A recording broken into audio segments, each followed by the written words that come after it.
자, 본격적으로 대담한 대담 시작하겠습니다. 지난번에 한번 나오셨었습니다. 김건희 여사 일가. 솔직히 나는 그렇게 꼭 표현하고 싶지 않아요. 김건희 여사의 부모, 김건희 여사의 뭐 오빠, 뭐 김건희 본인, 또 내지는 우리 뭐 대통령.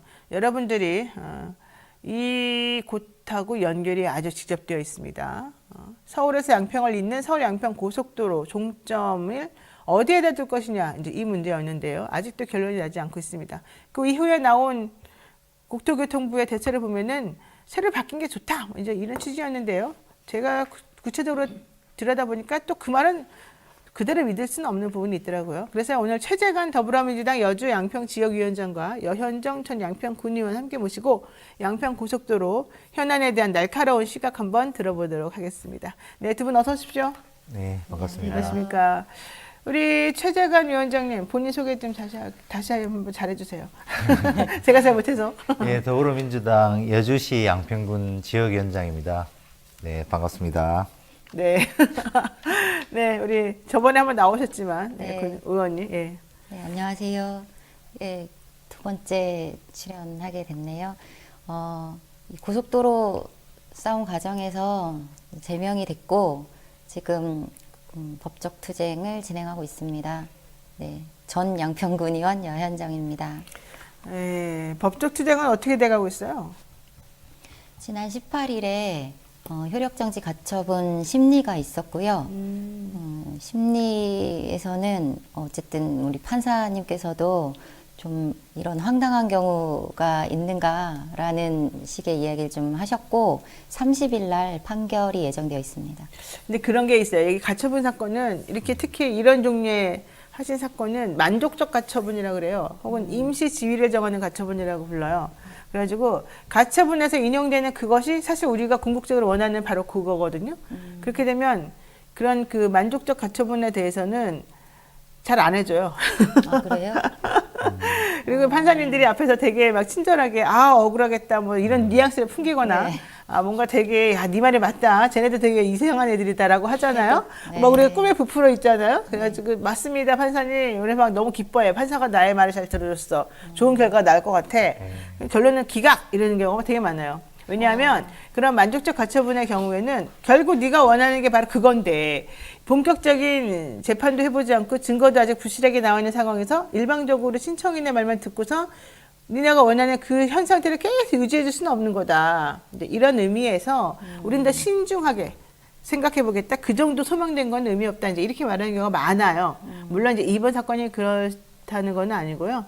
판사님마다 또 상황을 달리게 하고 있기 때문에 좀 기대는 해볼 수 있습니다. 만족적 가처분이지만 또 인정되는 경우도 많고 그러니까. 그러니까 이제 만약에 아직 30일까지 시간이 있으면은 계속 서면을 내십시오. 그리고 계속해서 우리 주장을 반복적으로 간결하게 정확하게 뭐가 문제인지 정리해서 판사님께 읍수하는 것이 가장 중요하다. 그리고 더 중요한 건 객관적 자료를 계속 내는 게 중요하다. 그렇지 않으면 만족적 가처분이 인용될 확률은 20%도 안 된다. 예, 정말 중요한 팁을 제가 드렸으니까 법률 상담비 10만 원 내시고 있다 하세요. 자, 여기 한번 해보겠습니다. 중요한 건 이거겠습니다. 지난 7월 달에 민주당 여주시 양평군 지역위원회가 양평 고속도로 백지화 철회를 촉구하면서 무기한 단식 농성을 벌였죠. 지금은 어떻게 좀 다 해결됐는지, 단식 농성은 끝났는지, 그 이후 상황은 달라졌는지 좀 여쭤봐야 될 것 같습니다. 네. 그 2023년 올해 5월 8일에 갑자기 국토부에서 그 노선을 변경하겠다, 종점을 바꾸겠다라는 공식 발표를 국토부 홈페이지를 통해서 했습니다. 네. 그래서 저희도 그 공식 발표를 통해서 노선 변경 사실을 알게 됐고 굉장히 많이 당황스러웠고 지역에서도 왜 바꾸려고 하느냐, 누가 바꾸려고 하느냐라는 문제 제기가 계속 됐었고요. 그래서 이제 민주당에서도 사실 확인을 계속하고 의혹을 제기했었죠. 그러던 중에 7월 6일에 그 국토부 장관이 돌연 백지화 선언을 한 거고요. 그때부터 이제 지역에서는 이 노선의 종점을 둘러싸고 갈등이 굉장히 많이 조성되고 좀 첨예하게 대립되는 상황이었습니다. 어쨌든 당시의 지역 분위기는 양평 군수를 비롯한 양평 군도 그리고 국회의원도 그리고 다수의 지방 의원들도 국민의힘 소속이었기 때문에 저희가 좀 밀리고 고립되는 그런 분위기였습니다. 그 원안을 갑자기 변경시키는 그런 상황임에도 불구하고, 그리고 지역 언론을 비롯한 관변 조직들 모두가 동원돼서 변경 노선을 밀어붙이려는 그런 움직임이었고요. 그런 상황에서 네, 저희는 굉장히 많이 밀리고 고립되는 그런 분위기를 깨기 위해서는 좀 투쟁하는 것밖에 없겠다 이런 생각이 들었고요. 그래서 천막을 치고 단식 농성을 시작했습니다. 그리고 아이고. 오늘 108일째. 네, 아직까지 하고 단식이 있어요? 아니고요. 천막 농성 108일째고요. 깜짝 네, 놀랐어. 아유, 단식은 예. 9일간 했습니다. 9일간 하고, 아이고. 예, 저희가 지금은, 농성 천막은 유지하면서 계속 싸우고 있고요. 그 과정에서 좀 진실이 많이 드러났고, 이번 국감을 통해서 또 모든 정황이 이 국정농단이다. 확인이 됐군요. 네, 이렇게 확인되는 과정에 있습니다. 저희가 또 특히나 단식이라는 이런, 선택을 한 이유는 저희가 공흥지구가 또 양평에서 몇 해 전에 부동산 비리 사건이 있었기 때문에 네. 네, 그렇게 예, 해결하기 위해서 시작했습니다. 네네. 보니까 성명서도 냈는데 이 고속도로 종점 인근에 대통령 부부 땅 그리고 처가의 땅이 넓게 자리 잡고 있고 축구장 크기 3개 정도 확인된 토지가 있더라. 그리고 가족회사인 ESIND 소유 토지가 더 있는 것으로 확인이 됐다. 뭐 이런 얘기 지금 계속해서 하고 있는데 또 문제가 있네요. 이 상황에서 지금 휴게소 뭐 이런 이권에도 또 네. 지금 개입이 더 있는 걸로 얘기가 나오지 않습니까? 예. 네, 지금 아까 얘기했던 것처럼 서울 양평 고속도로의 종점이 대통령 처가 있는 곳으로 옮겨진 것만 해도 네. 지금 사실 국민들에게 굉장한 큰 의혹을 주고 있는데, 그 옮겨진 땅에서 아주 가까운 거의 1km가 안 되는 지점에 남양평 IC라는 IC가 있고 이제 거기 휴게소가 만들어집니다. 그 휴게소가 만들어지는데 대부분 이제 그 휴게소가 만들어지면은 직영이 대부분이고 도로공사가 이제 투자를 해서 대부분 운영권만 주는 경우가 그렇죠. 대부분이고, 네. 아주 일부는 민자가 직접 하는 경우도 있는데, 민자 같은 경우도 100% 민자를 투자해서 운영권을 보통 한 25년 정도 받는 게 일반적인데, 여기는 그 국비를 들여서 도로공사가 이미 85%까지 거의 완성돼 있는 단계에서 민자로 전환을 하고, 그 15%만 민자가 참여를 했는데 운영권을 15년 주는, 네. 그 아무리 산수가 안 맞는 그런 특혜를 줬는데 마침 그게 대통령의 동문이더라. 그래서 어떻게 이런 우연이 그리고 휴게소가 208개가 지금까지 이제 네. 조성이 됐는데, 그 중에 유일하게 처음으로 이런 민자와 직영을 혼합한 방식으로 됐고 대통령 동문에게 주어진, 그래서 비리 의혹으로밖에 볼 수 없는 그런 상황이 그러니까 되고 이게 있습니다. 강상면 종점에서 1km 떨어진 곳에 남한강 휴게소가 건설되고 있는데 네. 이 남한강 휴게소 운영권이 바로 대통령 대학 동문 업체가 하는 네. 그런 곳이다라는 건가 봐요. 게다가 원래 한국도로공사가 투자 비용의 85%인 229억을 들여가지고 남한강 휴게소를 거의 다 지었는데 네. 갑자기 이게 민간 투자 참여를 바뀌면서 민간 투자자는 겨우 15%만 내고 이거를 먹었다. 네. 손쉽게 말하면 네. 먹었다. 예? 네. 야, 이거 이렇게 되면은 뭐 이재명 대표 보고 뭐 백현동이니 어디니, 응? 뭐 니네가 그렇게 이득을 더 많이 남길 수 있었는데 이만큼밖에 못 남겼으니 배임이다 그러고 괴롭히는 거하고 비교해보면 말도 안 되는 행동인 것 같은데요. 야, 진짜 이런, 그러니까 내가 신기한 게 뭐 하나 하면 이렇게 이건들이 많군요. 우리가 전혀 몰랐던 이것도 이건, 이것도 이건, 이것도 이건, 이게 많네요.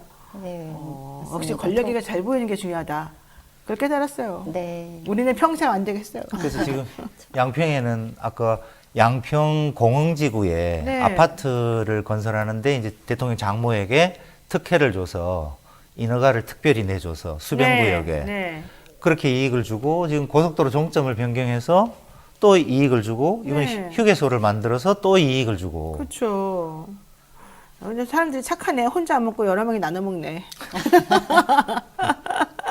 근데 여기서 특혜 의혹이 벌어지니까 그 당사자는 아니다.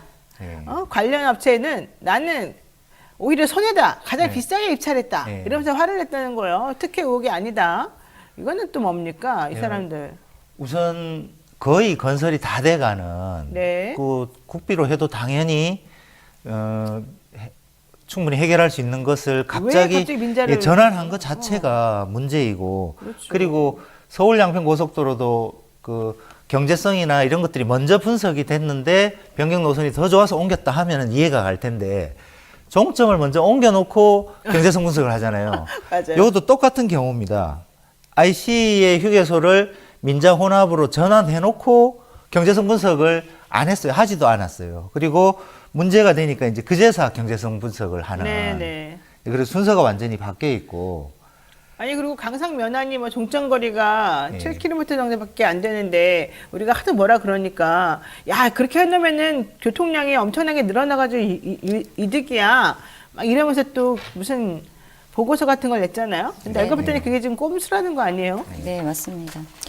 일단 10월 5일에 그 국감을 앞두고 국토부에서 또 갑자기 BC값을 발표하겠다라고 하면서 대한노선의 BC값을 발표하고 그 교통량 BC값은 비용은 예탄에 비해서 그 변경안이 발표하기로는 약 1,000억 가량 더 증가한다라고 얘기했지만 사실상은 저희가 예타 보고서랑 비교를 해봤을 때는 3,000억 가깝게 증가합니다. 근데 뭐 비용이? 네. 근데 네. 본인들의 주장대로 약 1,000억이 증가한다고 해도 이 BC값이 나오기 위해서는 이 1,000억 비용보다 편익이 우수하다라는 네. 결과가 나야 BC값이 유리하게 나옵니다. 그래서 BC값을 발표하면서 어떤 조작과 꼼수가 있었는지 또 저희가 또 확인을 하고 국감을 통해서도 발표됐습니다. 그래서 표를 한번 보시면 그 첫 번째는 그 예타안의 BC값을 축소합니다. 이 이전 표인데요. 예타안은 예타 당시에 BC값이 0.82가 나왔었어요.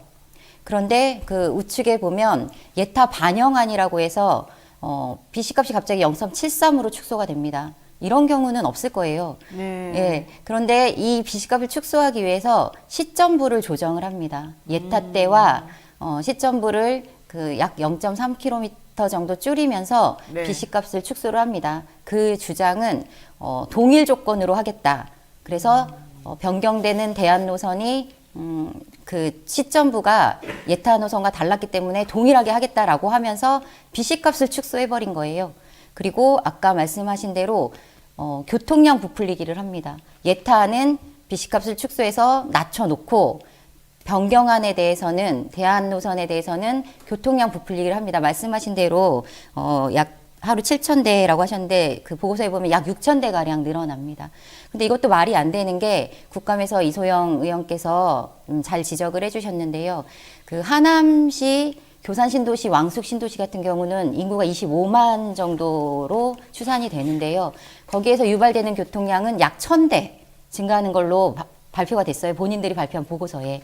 그리고 강남 3구의 유발 교통량은 약 4,000대라고 발표를 했어요. 근데 거기 인구가 160만이에요. 근데 양평 인구가 12만 5천 정도 되거든요.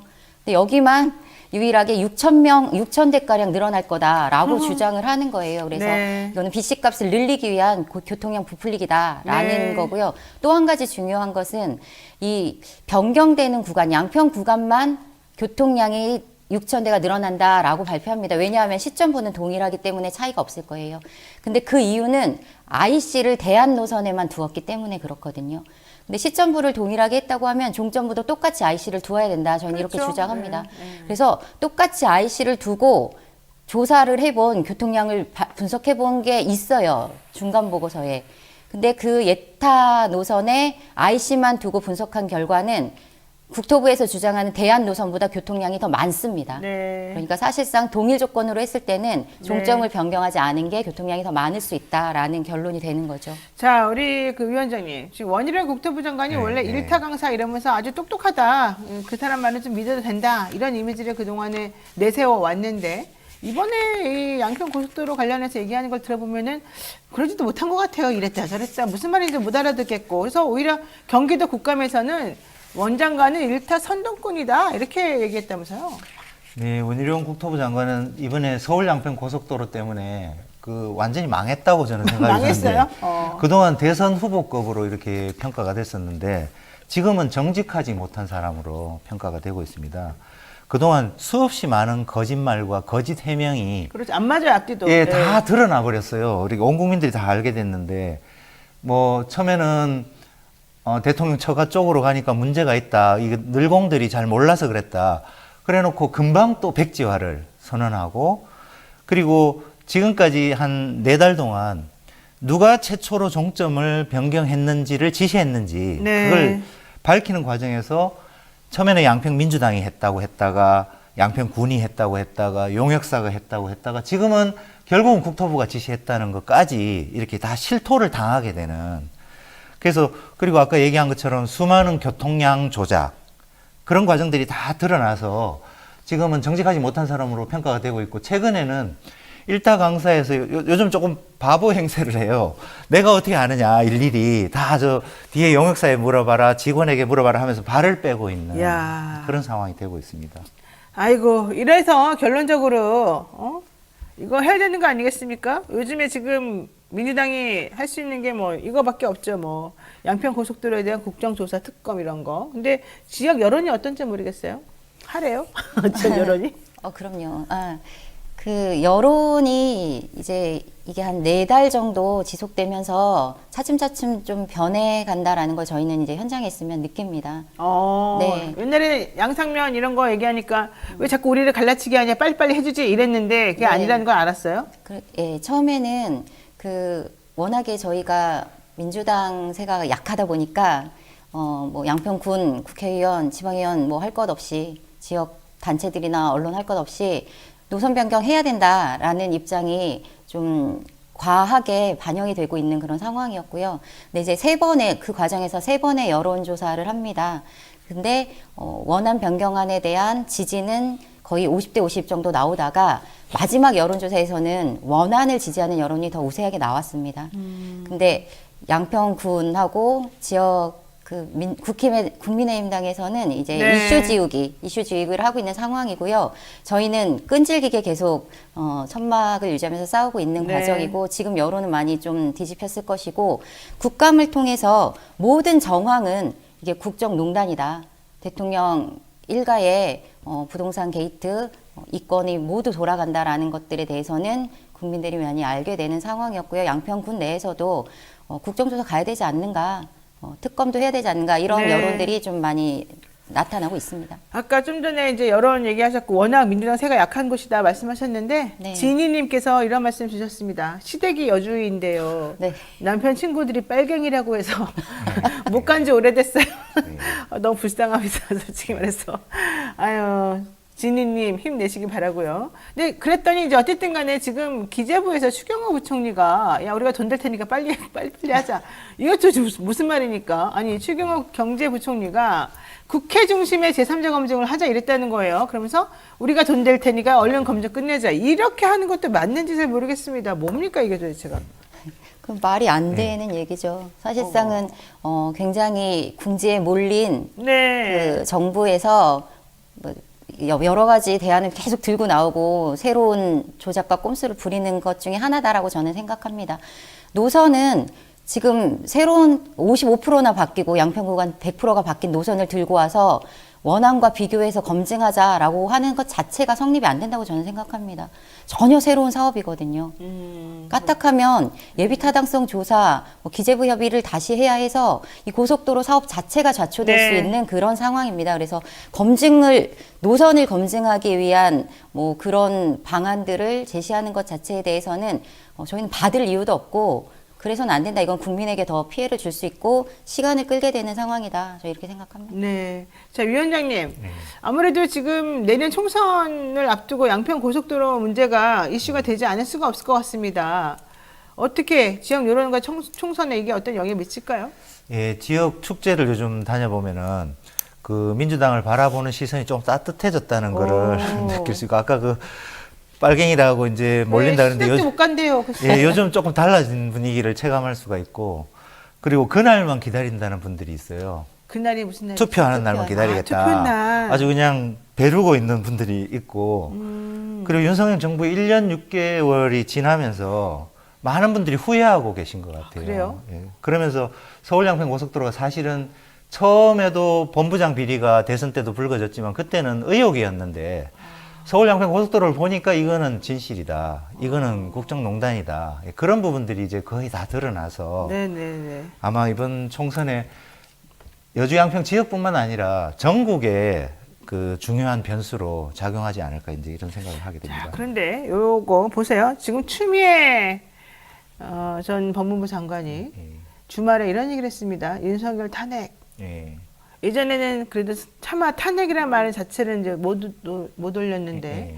민주당 사람들에게 읍소를 했어요. 왜 우리 추미애 장관이 탄핵에 동참해라. 이제는 더 이상 방법이 없다. 지금 얘기하거든요. 예, 이번 서울 양평 고속도로 국감에서 어떤 네. 게 밝혀졌냐면 누가 최초로 종점 변경을 지시했는가가 드러났어요. 누구죠? 드러나서 국토부가 용역사에게 네. 종점 변경이 최초 지시된 게 대통령 바뀌고 용역사 선정되고 열흘 만에 종점 변경 문건이 나왔는데 네. 이것을 삭제하라는 지시를 국토부에서 삭제를? 용역사에게 했는데 네. 그 용역사 담당 상무가 뭐라고 그랬냐면 그게 이제 얼마나 중요한 일입니까? 두 달 전에 그럼요. 있었던 일인데 그거 증거인멸이에요. 예, 근데 기억이 안 난다. 에이? 예, 이렇게 이제 얘기함으로써 그 기억만 되찾으면은 이게 국정농단이 명확하고 바로 탄핵으로 가는 어허. 예, 그런 수순만 남았다고 지금 보여지고 그럼 혹시 있습니다. 대통령이나 대통령 일가나 이런 분들이 했단 말이에요? 국토부가 지시했다라고 하지만 그 기간은 가장 대통령이 힘이 세다고 인수위. 하는 인수위 시절이었습니다. 인수위가 그 뭐 출범하고 열흘 만에 용역 착수가 됐고 또 그 열흘 만에 노선 변경이 됐다라는 게 확인이 된 거죠. 그러면은 진짜 누가 보더라도 거의 빼박처럼 누군가의 사적 이익을 위해서 급박하게 머리를 굴린 좀 냄새가 나네요. 그래서 지금 국정조사나 특검이 얼마나 빨리 되느냐에 따라서 내년 총선이 어떻게 될까가 저는 가름할 것이다. 네. 그리고 탄핵이라는 것도 그동안 뭐 말로만 했던 것들이 네, 실제적인 네, 네. 증거가 나옴으로써 현실화될 수 있는 그런 중요한 사안이라고 보고 있습니다. 근데 더 중요한 게 있어요. 주말에 나온 또 하나의 뉴스, 진짜 주말에 뉴스가 많이 나왔는데 이제는 여론조사, 총선이라든가 대선이라든가 아주 중요한 선거를 앞둔 여론조사는 ARS를 통한 여론조사 못하게 돼 있고 전화 면접만으로 하겠다는 거예요. 근데 알다시피 전화 면접으로 조사를 하게 되면 그냥 시간 많고 그다음에 아주 적극적으로 왜 이렇게 하는 그런 사람들에 대해서만 이게 수집이 돼요. 그러니까 ARS를 보통 젊으신 분들 혹은 좀 진보하는 그런 분들에게 좀 이렇게 유리하고 말하자면 이제 더 많이 표집이 되고 이 전화 면접하게 되면 돈도 많이 들어가고 실제 거기에 응답해주는 분들이 매우 아주 확고한 신념을 가지고 있지 않으면 사실은 그냥 대강대강 거짓말하기도 쉽고 이 사람들은 여론을 바꿀 생각을 하지 않고 그러니까요. 여론조사 방법만 바꿀 근데 생각을 아니 근데 하고 여론조사 방법 업체들이 다 그렇게 하기로 결정했다는 거는 무슨 뜻입니까? 지금 여론이 안 좋게 나오니까 아 우리 쪽으로 유리한 조사 방법만 남겨두고 여론을 좀 왜곡시키겠다 뭐 이런 취지를 듣는데 그거에 어쩔 수 없이 여론조사 기관들이 다 끌려가고 지금 이 상황이 된단 말이에요. 그러면 잘 모르는 사람들은 아 여론이 저런가 보다 내 생각이 좀 아닌 것 같아도 이렇게 여론이 저렇게 나왔다면 나보단 저 여론조사가 맞겠지 이러면서 또 잘못 생각할 수 있거든요. 그런데 현장의 민심이라는 건 숨길 수도 감출 수도 없듯이 이번에 강서구청장 선거에서 나왔듯이 진짜 현장에 다녀보니까 그 다른 분위기가 감지되고 있습니다. 그래요? 예. 자, 그런데 제가 쓴소리 한마디 하겠습니다. 민주당은 이럴 때 막 기뻐하기만 하면 안 되지 않습니까? 민주당 기뻐할 자격이 있습니까? 예, 저희는 서울 양평 고속도로하고 지금 남양평 휴게소 이런 비리 의혹들에 대해서 엄정하게 대처하고 단호하게 수사하는 거 그런 것들이 좀 민주당이 달라진 모습을 보여줄 수 있는 것이 아닌가 네. 생각합니다. 근데 사실 제가 이제 민주당을 약간 조금 디스하는 것처럼 말하긴 했는데 사실은 그게 민주당이 할 수 있는 게 있고 이제 할 수 없는 게 이제 있었었어요. 워낙 민주당은 협치하겠다는 그런 태도를 많이 가지고 있었기 때문에 근데 협치를 해야 되는 이 힘을 가지고 있는 저쪽에서 그런 거 받아들이지도 않고 계속 공격만 하고 그러면은 할 수 있는 게 사실 별로 없어요. 예, 생각보다 많이 없었어요. 그래서 오히려 내부적으로 체질 개선을 조금 하고 외부에서 자꾸 못하게 하는 것들을 서로 이렇게 단합해가지고 막아내는 그런 방식을 좀 취하고 좀 사리사욕을 버리고 큰 틀에서 좀 봐주고 그리고 좀 너무 안일하게 하지 말고 좀 공격적으로 적극적으로 하는 게 필요하지 않겠냐? 예, 근데 이번에 이런 민주당이 잘 못한다는 비판을 많이 듣는데 이번에 국토위원들은 좀 칭찬해 주셨으면 좋겠습니다. 그래요. 서울 양평고속도로는 너무 이소영 의원, 한준호 의원, 박상혁 의원 다들 너무 열심히. 협조가 잘 돼서 네. 아주 진상의 끄트머리까지 지금 네. 가 있다는 데서 좀 칭찬을 해주시면 아니 좋겠습니다. 칭찬해 주시면 그리고 보니까 많은 게 지난번에 김행 그 네. 여가부 장관 후보자 청문회 할 때도요. 그 위원회 그 상임위원회 권인숙 위원장을 비롯한 상임위원회가 아주 꼬치꼬치 캐물어가지고 그 사람이 도망간 거잖아요. 말하자면 그러니까 잘하는 사람들이 많아요.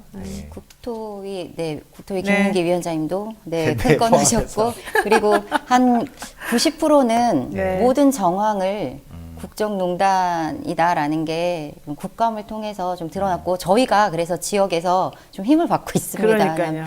알겠습니다. 예, 네. 100일 넘게 싸웠는데 그동안 고생 많으셨는데 뭐 이제 정말 이번에 결실을 봐야 되겠죠. 예, 여기서 또 물러서면 안 될 것 같습니다. 정확한 팩트를 찾아내고 아니 왜곡하면 안 될 것 같고요. 잘못한 건 잘못한 대로 잘한 건 잘한 거대로 사람들에게 인식을 좀 시켜주는 게 필요할 것 같습니다. 여기까지 해야 되겠네요. 지금까지 최재관 위원장과 여현정 전 양평군 의원 함께했습니다. 두 분 말씀 고맙습니다. 네, 고맙습니다. 감사합니다.